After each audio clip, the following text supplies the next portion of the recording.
শীতের খবর জানাতে দিনাজপুর থেকে যোগ দিচ্ছেন আমাদের সহকর্মী সুলতান মাহমুদ। সুলতান, দিনাজপুরে আজ শীতের প্রভাব কেমন দেখছেন এবং সর্বনিম্ন তাপমাত্রা কত এবং দুস্থরা কি শীতবস্ত্র পেয়েছেন আমাদের আসলে জানাবেন।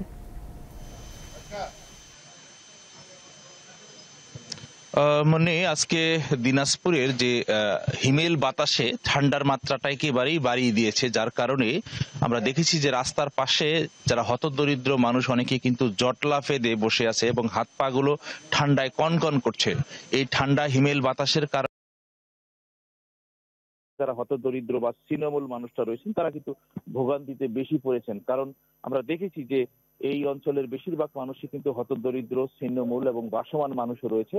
তারা রাস্তার পাশে বিভিন্ন স্থানে কিন্তু কাজের সন্ধানে বের হলেও কিন্তু তারা তেমন কাজের সন্ধান কিন্তু পাচ্ছে না, ফলে অনেকেই কিন্তু অনাহার অর্ধাহারেও কিন্তু রয়েছে।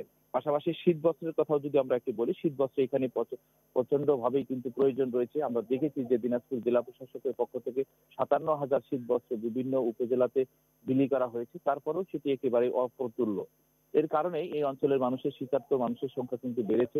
এই অঞ্চলের যে ঠান্ডার প্রভাবে কিন্তু আহ, এখানকার যিনি যে আহ, আবাদি যে বিষয়গুলো যে রয়েছে, বিশেষ করে যে আমন ধানের যে বীজতলা রয়েছে, সেটা আমরা দেখেছি যে এই বীজতলাও কিন্তু বেশ কিছু স্থানে ক্ষতিগ্রস্ত হচ্ছে এবং এর কারণেই কিন্তু আগামী যে বড় মৌসুম রয়েছে সেই বড় মৌসুমে কিন্তু প্রভাব পড়তে পারে বলে কৃষি বিভাগ আমাদেরকে জানিয়েছেন।